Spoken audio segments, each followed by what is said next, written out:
Certificate ডিজাইনের জন্য এই ফাইল নেমটা এটা দিয়ে দিই, সার্টিফিকেট ডিজাইন।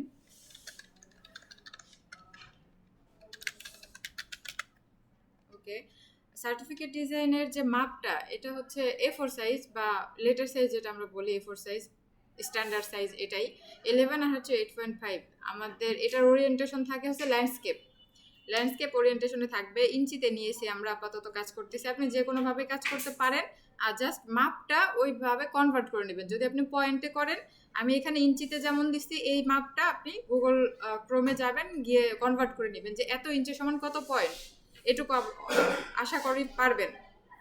আর্টবোর্ড, আপনি কতগুলো সার্টিফিকেট একসাথে ডিজাইন করবেন এর উপর নির্ভর করবে আপনার আর্টবোর্ড। আমি যখন এই কাজটা শেষ করব, এখন করার পর আপনাকে দুইটা সার্টিফিকেট করতে দিব। একটা হচ্ছে ডিজাইনেবল পেন টুল দিয়ে বা শেপ দিয়ে ডিজাইন করে দিবেন, আর একটা হচ্ছে বর্ডার দিয়ে।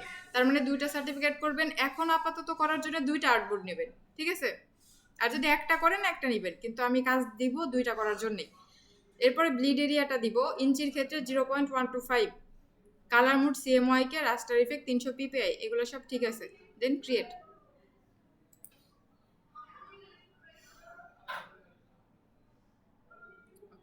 আমার দুইটা আর্টবোর্ড চলে আসছে। আমি আপাতত একটাতে আমার কাজ করতেই হবে না, কারণ কাজ তো আপনারা ওই দুইটাতে করবেন। আমি ফাইল দুইটা নিয়ে আসি যে দুইটা দিয়ে কাজ করব।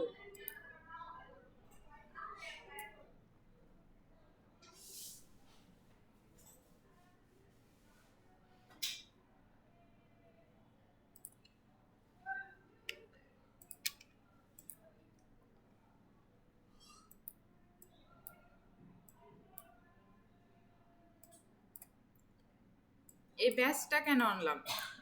ব্যাচটা সাধারণত যে আপনাকে কাজ দিবে সে তার প্রতিষ্ঠানের ব্যাচ দিয়ে দিবে, কিন্তু আপনি তো এখন আর পাইতেছেন না, এখন তো ডিফল্টভাবে একটা ব্যবহার করতে হবে। তো জাস্ট গুগলে সার্চ করবেন যে অ্যাওয়ার্ড ব্যাচ অথবা সার্টিফিকেট ব্যাচ।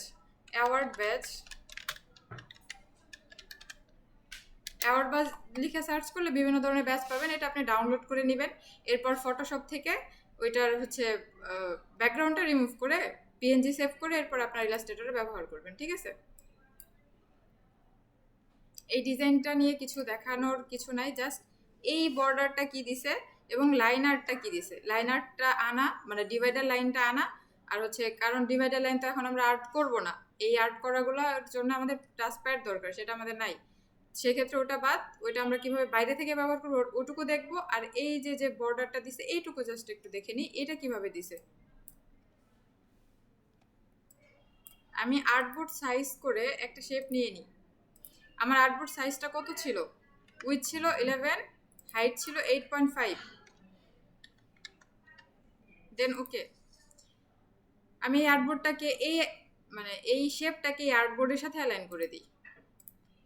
অ্যালাইন করার পরে এখানে এই যে যে পরবর্তীতে যে দাগটা আছে এটাকে তো একটু ছোট করতে হবে। আমি বর্ডারটা নেওয়ার জন্য কত মাপ নিব সেটা একটু করবো না। এটা কালার চেঞ্জ না করার কারণে উপরে একটা শেপ আছে, এটা হয়তো বুঝতে পারতেছেন না। কালার চেঞ্জ দিলে আবার অন্য একটা কালার দিই, সার্টিফিকেটের যেমন একটা কালার হয় না ওই কালারটা দিয়ে দিই। এরকম একটা কালার থাকে মেবি, তাই না? তো এরকম একটা কালার থাক, আমরা একটু অফসেট পাত করে দিই।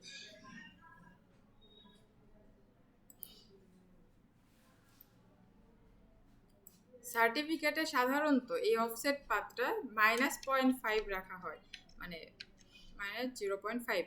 এই মাপটা হচ্ছে স্ট্যান্ডার্ড একটা মাপ, আপনি এটা ইউজ করতে পারেন। এছাড়াও আপনি হচ্ছে ডাউনেরও আপারেরও এগুলো দিয়ে তো চেঞ্জ করতে পারেন, তাই না? মাপটা আপনার যদি আরও ছোট আরও বড় এরকম মনে হয় নিতে, যে এটা নিলে আপনার ভালো লাগবে, আপনার ডিজাইন সুন্দর লাগবে, আপনি নিতে পারেন। কিন্তু আমরা কাজ করার ক্ষেত্রে -0.5টা একটু স্ট্যান্ডার্ড মাপে পাইছি, তো আপনি এটা ব্যবহার করতে পারেন। এটুকুই। ও আচ্ছা, ক্যান্সেল দিয়ে দিলাম।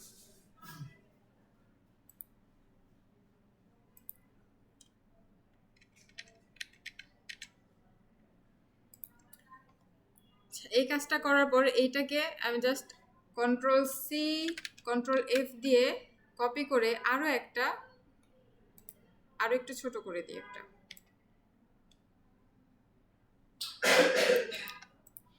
পেছনের যে ব্যাকগ্রাউন্ডটা ছিল ওইটা ধরে লক করে দিই, ওইটা আমার এখন প্রয়োজন নাই। ভিতরের জন্য আমি 2টা করছি, 2টা বেশি ফাঁকা হয়ে গেছে মেবি। আচ্ছা, এটা কালারটা একটু চেঞ্জ করে দিলে বুঝতে পারবেন। 2টার স্ট্রোক কালার দিয়ে দিই, চেঞ্জ করার দরকার নেই। ওকে, আমাকে এটা আর একটু বড় করতে হবে।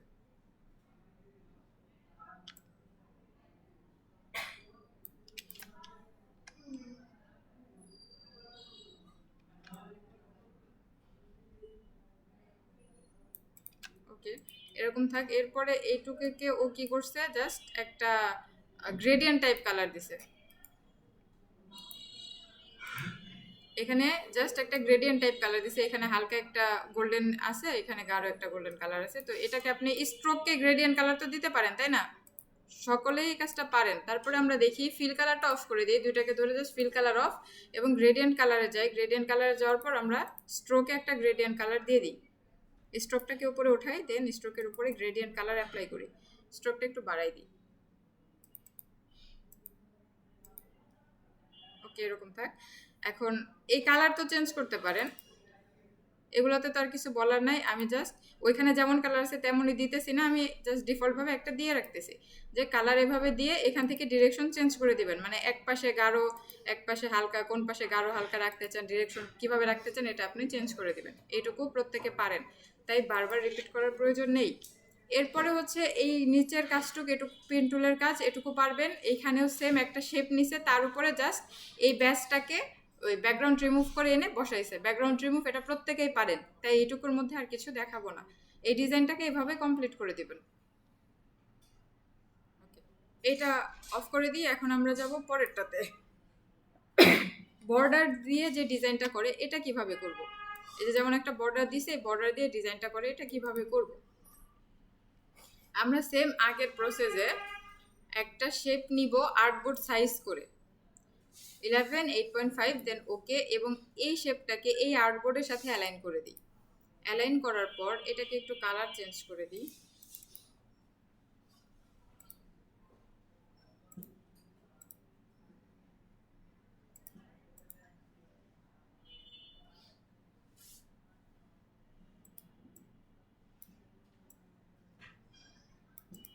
ওকে, এখন আমি এটাকে আবার একই কাজ করব, অফসেট পাথ করব। কেন?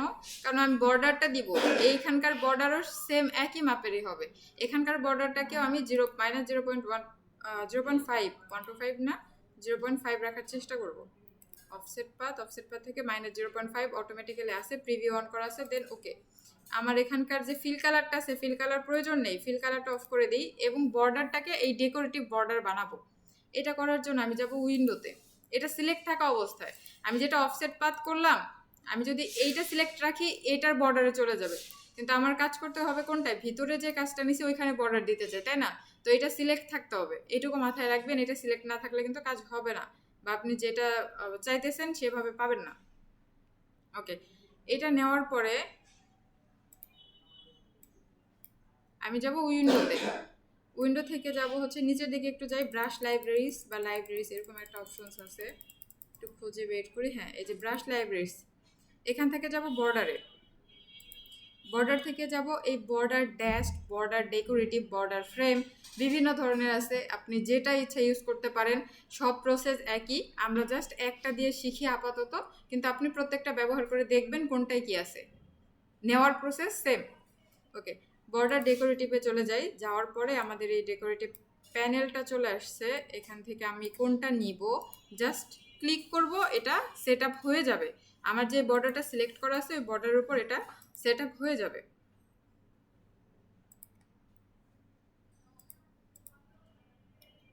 যে কোনো একটা নিয়ে রাখি, এটা রাখবো।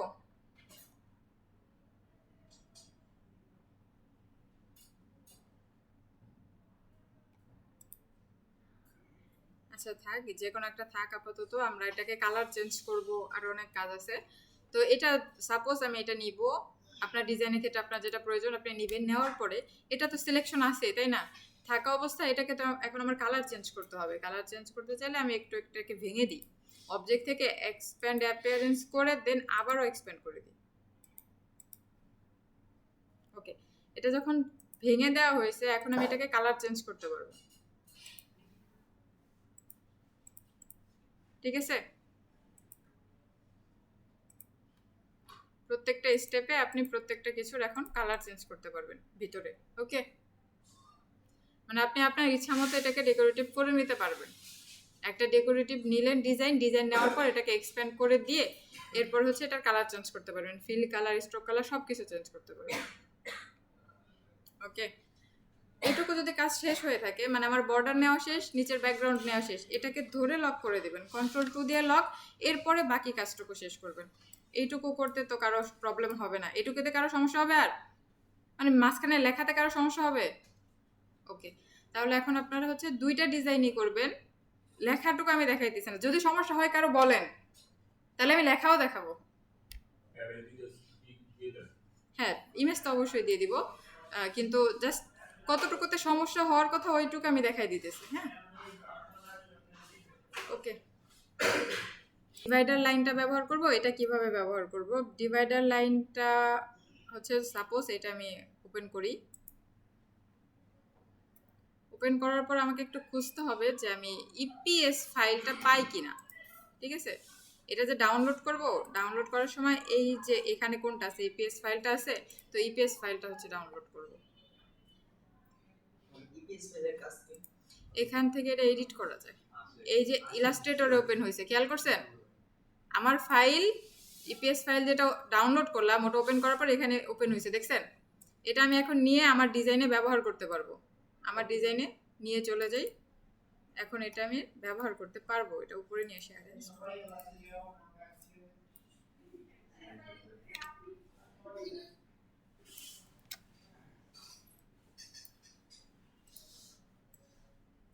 এটা কালার হচ্ছে আমার ব্যাকগ্রাউন্ডের কালার সাথে মিলে গেছে, যার জন্য ক্লিয়ার দেখতে পাওয়া যাইতেছে না। এখানে দেখছেন, এটা এখান থেকে কালার চেঞ্জ করে নিতে পারবেন। ওকে, এই বর্ডারটা আপনি জাস্ট কি লিখে সার্চ করবেন এইটুকু বুঝতে পারলেই হবে যে ওটার নাম হচ্ছে ডিভাইডার। আপনি কালার দিয়ে দিবেন যে এটা হচ্ছে লাইন ডিভাইডার, এটা এই ডিভাইডার, এটার কাজ এই, এভাবে লাইন দিয়ে দিয়ে তারপরে হচ্ছে ব্যবহার করবেন। এখানে যেমন একটা ব্যবহার করছে, আপনি ওই রিলেটেড একটা খুঁজবেন, খুঁজে এনে এখানে ব্যবহার করে দিবেন। ওকে, জাস্ট, হ্যাঁ, ওকে। আর হচ্ছে আরো কিছু সমস্যা আছে কিনা একটু বলেন দেখে, মানে আমি স্কিপ হয়ে যেতে পারে, আপনারা দেখলে বুঝবেন কোনটায় সমস্যা থাকতে পারে। যদি থাকতে পারে বলেন, ওটাও দেখাই দিই। হ্যাঁ, এটার মধ্যে আর কোনো প্রবলেম হবে না। আচ্ছা, ঠিক আছে।